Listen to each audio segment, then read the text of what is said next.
We are so happy to have Chef Thompson Tran from the Wooden Boat Food Company joining us this afternoon. Thanks for being with us. Thank you for having me. Now, you're coming off of a big win last night. I know you had a very big evening. Tell us where you were.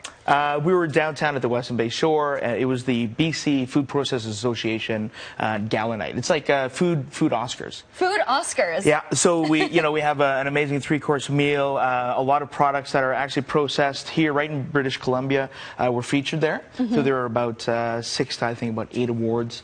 I was fortunate enough to be one of the finalists, alongside Jasmine Byrne from Big Mountain Food, as well as Rock Fortin from Maple Rock. Well, congratulations. Thank you. Yeah, it was a Rising Star Award, so it basically just recognizes how much work it is to be an entrepreneur, about being innovative, about really being part of the community as well. So. For sure. Obviously, it takes a lot of passion and hard work. Obviously, you really care about food. We have some of the products that are made by BC producers that are here in front of us, and one of those products is yours. Yes. And tell us what this sauce is here. So Nuoc Chum is Vietnamese dipping sauce. You basically use it on anything, really. Rice, noodles, dip, salad dressing. It's 4 times less salt than soy sauce, 2 times less salt than all the other Asian competitors. And what's in it? What makes it so tasty? Well, fish sauce, one of them. Okay. So yeah, so that's where and you then get the rest of the ingredients are secret, right? Well, no, they're all on there, you know. But they're all natural. It's preservative-free, all natural, delicious in my opinion. I'm not being biased at all. So these other products here, like I said, are all from BC. Got Next Gen, Granola Girl, Cassava, Truffle Girl is doing slave-free chocolates, amazing stuff. Hellish Relish, love it.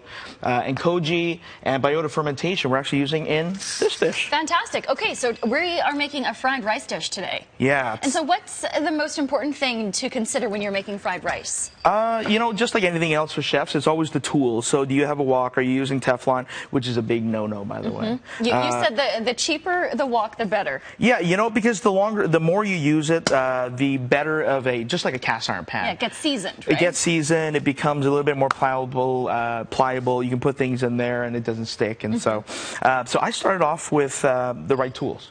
And the second thing, have all of your food prepped. And I heard the other thing is to make sure that you're using at least day-old rice. You have to. Yeah, because fresh rice. No, if you use fresh rice, you're going to have a really watery mess. Yeah. We've actually included the recipe on the website. Okay. So folks can go there and see the little details about it. And so you're adding in some onions there, some celery, and that was just some canola oil you put in? Exactly. Okay. So I try to use a neutral oil like canola. We stay away from peanut oil because a lot of people are allergic to it. Have allergies. Yeah. So what I've done is onions, celery. Here's a little bit of ginger, a little bit of garlic. You don't want to add that in smells great. Too early because it'll burn. And so you see that I've got my wok on super high. Yes. This shouldn't take you longer than 2 minutes. You basically just want to give it a quick fry, right? Exactly. Okay. Exactly. And so what kind of rice are you using So here? I'm using jasmine rice. You want to stay away from short grain rices like Japanese.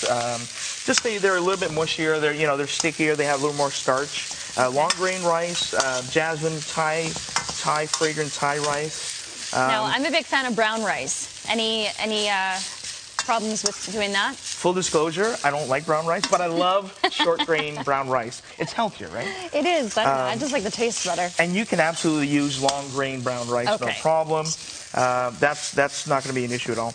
Okay, now when it comes to actually making fried rice, a lot of times, anytime I've made it, it's just been from leftovers I have in my fridge, and I just throw it all together and make it taste good. Is that the key for you? That is the key. So I just look in my fridge. Yeah. But, in this case, I've got some kimchi here from biota fermentation.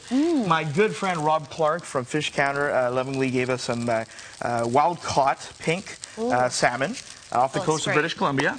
And it is very sustainable. It's an ocean-wise product. He only sells ocean-wise seafood. That'll be really interesting with the kimchi. So I use it almost like a cured salted ham, or fish. Okay, or, just to give it some salt? Yep. Okay. And then at the very last minute, you add your scallions and your egg. So you have 2 eggs there? I do have 2 eggs. I add a little bit more oil in the center. Ah, okay, so you make a little hole in the center there. Yep.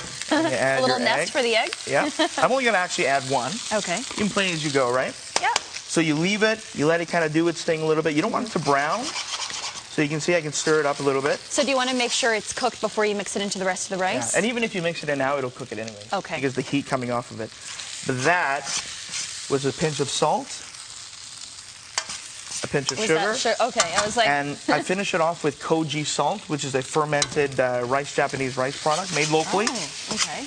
Adds a lot of umami, salt, It's like a mouthfeel. salt paste? It is. It's basically considered a wet salt.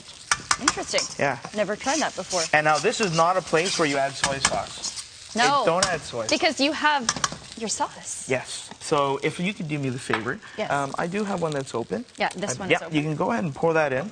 So our Nook Chum sauce is an amazing accompaniment to dinners. You know, that's perfect. Good? And what you do is just put it on the side. Okay. And if I can get you to do me a favor. Yes. Actually, it's okay. Okay. Yeah. There you go. Thank you. There you go. I'll just leave it like that.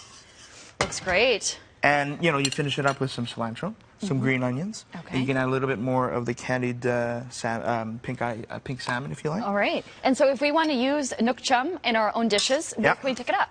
So you can actually go to most gourmet shops, and of course the fish counter, you can always pick it up from there as well, but we're in Save On Foods, so be thrifty. Okay, Thrifty fantastic. Foods. Help yourself. Well, I would love to give it a try. Here. Okay. Yeah, and then go for it.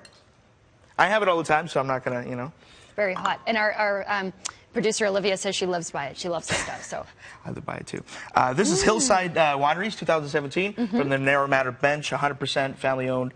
It's got to pair with this really well. That is delicious. Thompson, thank you so much for showing us. Thank you so much.